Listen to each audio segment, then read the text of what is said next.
అప్పుడు శ్రీహరి వాని నిశ్చల భక్తికి ప్రీతి చెంది ప్రత్యక్షమయ్యాను.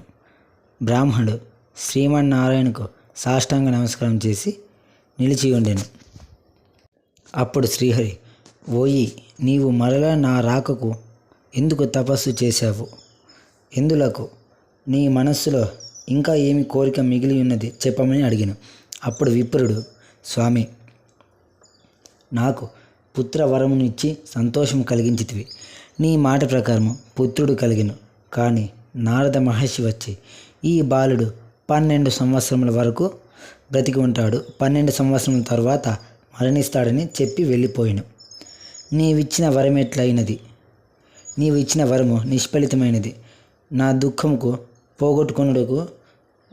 దుఃఖమును నేను పోగొట్టుకున్నట్టుకు తపమాచరించి తిని మిమ్మల్ని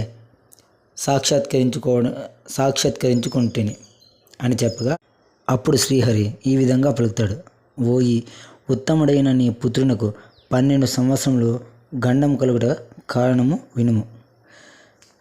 అంటే 12 సంవత్సరాలకి గండము కలుగుటకు కారణము చెప్తాను, శ్రద్ధగా విను అని అర్థం. నీ భార్య పూర్వజన్మమున చేసిన దోషమే ఇప్పుడు ఈ గండమునకు కారణము. పూర్వజన్మలో కూడా మీరిరువురు భార్యాభర్తలే. అప్పటి నీ పేరు జ్ఞానశర్మ. ఈమె అప్పుడు కూడా ఈమె నీ భార్యే. ఆమె ఉత్తమ శీలము గుణములు కలిగి ఉండినది.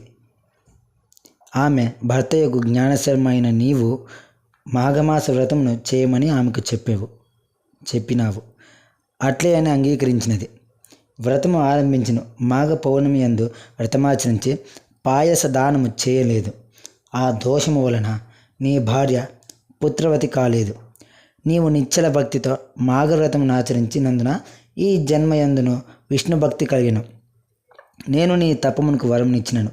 గత జన్మలో నీ భార్య మాఘ పౌర్ణిమ నాడు చేయవలసిన పాయస దానము చేయకపోవుట, భర్త చెప్పినను చేయకపోవుట, ఈ 2 దోషముల వలన 12 సంవత్సరముల తర్వాత నీ కుమారునికి గండమున్నదని నారదుడు చెప్పినాడు. కావున మాఘమాస వ్రతమునందలే గంగాజల బిందువులతో నీ పుత్రుని తడుపుము. ఇందువలన గండ దోషము పోయి నీ పుత్రుడు చిరంజీవి యగును. ఓయి, మాఘస్నానము ఆయువును, ఆరోగ్యమును, ఐశ్వర్యమును ఇచ్చును. మాఘస్నానం చేయని వారికి వారి సంతానమునకు ఆపద కలుగును. అధిక పుణ్యములను గత జన్మములో చేసిన వారికి మాఘమాస వ్రతము నాచరింపవలెనని సంకల్పము కలుగును. మాఘస్నానము సర్వ పాప దోషహరము. నేను అనగా శ్రీహరిని మాఘమాస ప్రియుడను. మాఘస్నానం ఆచరించిన వారు దీర్ఘాయువులు, బుద్ధిమంతులు, ఆరోగ్యవంతులు అయ్యి ముక్తిని పొందుదురు. మాఘస్నాన వ్రతమును కోరిన వారు మాఘమాస స్నాన వ్రతము కోరిన కోరికలను ఇచ్చును.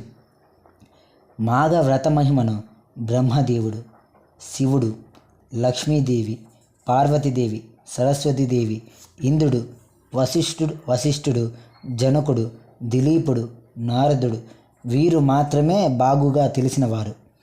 ఇతరులు దాని మహిమను పూర్తిగా నెరుగరు. మాఘవ్రత మహిమ కొంతయే తెలిసిన వారు పూర్తిగా తెలియవారు కలరు. దీని మహిమ అందరికీ తెలియదు. నా భక్తులు మాఘవ్రత పరాయణులు మాత్రమే మాఘవ్రత మహిమ నెరుగుదురు. ఎన్నో జన్మల పూర్వ పుణ్యమున్న వారికే మాఘవ్రతం ఆచరింపవలెనని బుద్ధి కలిగిను. నీ పుత్రుని మాఘమాస ప్రాతకాలమున గంగాజలంతో తడుపుము. వాని గండ దోషము తొలగునని చెప్పి శ్రీహరి అంతర్ధానమయ్యాను. బ్రాహ్మణుడు శ్రీహరి అనుగ్రహమునకు సంతోష పరవశుడయ్యాడు. బాలుని గురించి శ్రీహరి చెప్పినట్లుగా మాఘవ్రత గంగాజలంతో తడిపిన ఆ బాలునకు శ్రీహరి దయ వలన గండదోషం తొలగి చిరంజీవి అయ్యాను. మృత్యు భయము తొలగెను. బ్రాహ్మణుడను ఆ బాలునకు 3 సంవత్సరములు చూడాకర్మణ చేసెను. 3 సంవత్సరాల తర్వాత చూడాకర్మణ చేసెను. 3 సంవత్సరాల వయసులో చూడాకర్మణ చేసెను.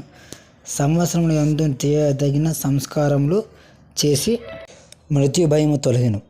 ఆ బ్రాహ్మణుడను ఆ బాలకునకు 3వ సంవత్సరమున చూడాకర్మను చేసెను. ఆయా సంవత్సరముల యందు చేయదగిన సంస్కారములను చేసి విద్యాభ్యాసమునకై గురుకులమునకు పంపెను. 12 సంవత్సరముల తరువాత ఆ బాలకునకు మృత్యుదోషము శ్రీహరి కృపచే మాఘవ్రత మహిమ వలన పరిహారమయ్యను. ఆ బ్రాహ్మణుడు, వాని భార్య, పుత్రులు అందరూ సుఖ సంతోషాలతో కాలం గడిపిరి. ఆ బ్రాహ్మణుడు పుత్రుని గృహస్థుని చేసి యోగ మహిమచే శరీరమును విడిచి శ్రీహరి సాన్నిధ్యము చేరెను. జహ్ను మునివర్య, మాఘ వ్రతమునకు సాటి అయినది మరొకటి లేదు. అది శ్రీమన్నారాయణుని ప్రీతికరము. పాపమును పోగొట్టి పుణ్యమును కలిగించుచు మాఘవ్రతము మోక్షమును కూడా ఇచ్చును. ఈ వ్రతమును అన్ని వర్ణముల వారును ఆచరించవలేను. ఇహలోక సౌఖ్యములను నిశ్చలముగా హరిభక్తిని పొంది సంసార సముద్రమును తరించి పరలోక సుఖమును కూడా పొందవచ్చును. ఈ వ్రతము సర్వజన సులభము, సర్వజన సమాచరణీయము అని గృతమద మహర్షి జహ్నుమునికి వివరించెను.